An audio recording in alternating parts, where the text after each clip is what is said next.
गांव में जून की भयंकर गर्मी पड़ रही थी। रात के 10 बज चुके थे, लेकिन हवा का एक झोंका भी नहीं आ रहा था। रमेश चारपाई पर लेटे लेटे पसीना पोंछते हुए बोला, अरे भगवान, ये गर्मी है या तंदूर? अगर 2 मिनट और ऐसे ही रहा तो मैं खुद ऑमलेट बन जाऊंगा। उसका दोस्त सुरेश हंसकर बोला, तू ऑमलेट बनेगा तो मैं तेरे साथ ब्रेड लेकर आ जाऊंगा। रमेश बोला, मजाक मत कर, पसीना इतना निकल रहा है कि अगर बाल्टी रख दूं तो सुबह तक भर जाएगी।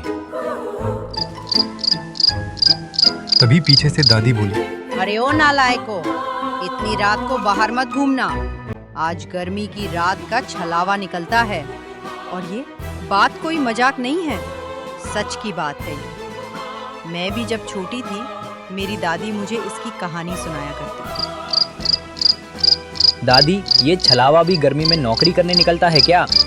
दादी बोली, हंस लो जितना हंसना है, लेकिन जो उसके पीछे गया वो सारी रात गांव में गोल गोल घूमता रहा और सुबह वहीं पहुंचा जहां से चला था।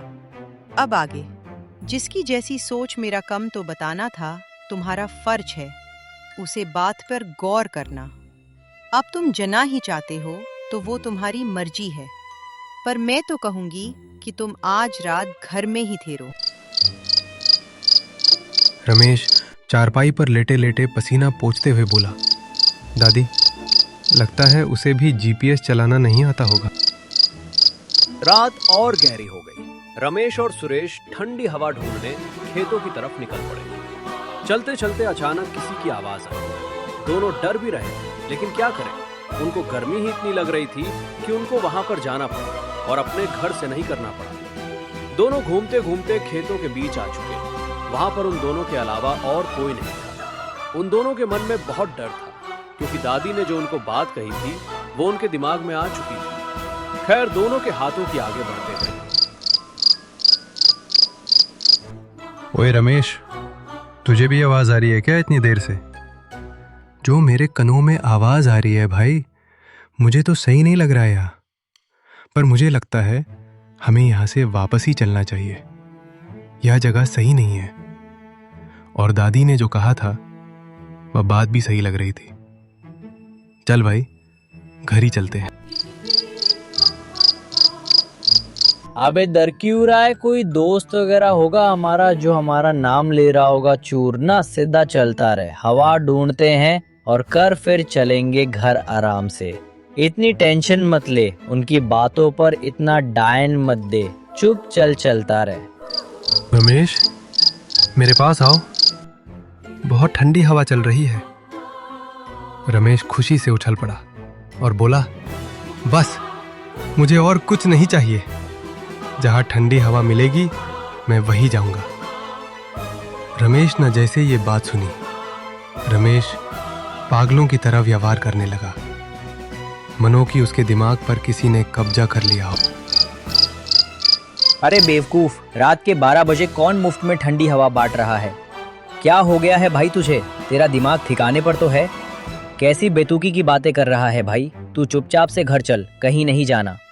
हवा वगैरह खाने के लिए हम चुपचाप घर चलते हैं, फर्राटा ऑन कर लेंगे, आराम से सो जाएंगे भाई। चल वापसी, मुझे नहीं पता, बस।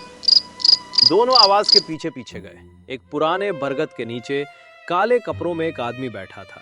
देखने में वो काफी डरावना था और वो शांति से चुपचाप बैठा हुआ था। ना ही हिल रहा था, ना ही कुछ बोल रहा था और ना ही उनकी तरफ देख रहा था। नमस्ते चाचा, आप कौन हो? नए आए हो यहाँ पर? आदमी मुस्कुराकर बोला, मैं गर्मी भगाने वाला बाबा हूँ। मैं लोगों की गर्मियाँ भगाता हूँ, लेकिन एक शर्त पर।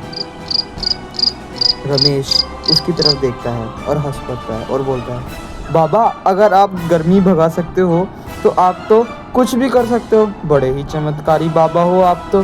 पर मुझे पता नहीं क्यों शक हो रहा है आप पर कि आप ये काम नहीं कर सकते। मुझे प्रूफ दिखाओ कोई। तभी उसका दोस्त सुरेश बोलता है, अबे भाई, पागल है क्या? इतनी रात में कैसी बेतुकी बातें कर रहा है? चल चुपचाप से। इतने में बाबा के पीछे से आई आवाज, चलो मेरे साथ, दिखाता हूँ गर्मी का स्वरूप। तभी बाबा उन दोनों को अपने पीछे पीछे ले चल पड़ा। तभी रमेश बोला, बाबा इतनी देर हो गई चलते चलते, 1 घंटा हो गया कम से कम। अरे अभी तक क्या पंखा तो क्या पंखे की हवा तक नहीं आई। पता नहीं इतनी कितनी दूर है पंखा, किसी और लोग से आ रहा है क्या पंखा? तभी बाबा बोला, अरे बेटा पंखा चाहिए, गर्मी से छुटकारा चाहिए तो सब्र तो करना पड़ेगा ना, सब्र का फल मीठा होता है, रुको थोड़ी देर। खैर आधा घंटा और बीता। फिर उसके दोस्त ने बोला, भाई हम लग रहा है मैराथन दौड़ में दौड़ रहे हैं, कोई पंखा वंखा लेने नहीं जा रहे, मुझसे नहीं होता, अब और आगे चला जाता। बस भाई अब तो यहीं छोड़ दे मुझे, तुम ही आगे चले जाओ, मेरे से नहीं चला जा रहा। इतना कहकर उन दोनों ने जैसे ही बाबा के पैर की तरफ देखा तो बाबा के पैर एकदम उल्टे थे। जी हाँ, एकदम उल्टे। बाबा देखने में डरावना होता जा रहा था। रमेश इतने में ही चीख पड़ा और बोला, अरे इसके पैर तो रिवर्स गियर में लगे हुए हैं, ये क्या बाबा आपके पैर तो। तभी बाबा अचानक डरावनी हंसी हंसने लगा और बोला, मैं कोई बाबा नहीं, मैं गर्मी का रात का छलावा हूँ। लोगों की गर्मियों की बात कर कर अपना काम बनाता हूँ और लोगों की जान हाथ में लेकर अपने लोग चला जाता हूँ। रमेश और सुरेश तो एकदम कांप ही गए थे। जो उसने बात कही उसको सुनकर दोनों के मन में डर बैठ गया था। सो गाइस आपको क्या लगता है, क्या वो दोनों बच पाएंगे और वो आज बचकर वापसी घर पहुंच पाएंगे? ये जानने के लिए आपको वीडियो के अंत तक बना देना पड़ेगा। So do like share and subscribe our channel for more videos. और गाइस ऐसी मोर इंटरेस्टिंग वीडियो देखने के लिए हमारे चैनल पर जाइए और हमारे चैनल को लाइक सब्सक्राइब और शेयर जरूर कीजिए। बाबा उनसे बोला, मैंने देखा कि तुम बहुत चालाकी कर रहे थे और तुम्हारी दादी ने जब मना किया था फिर भी तुम बाहर आए। सो गाइस एंड जानने के लिए वीडियो का पार्ट 2 देखिए। Thank you for watching.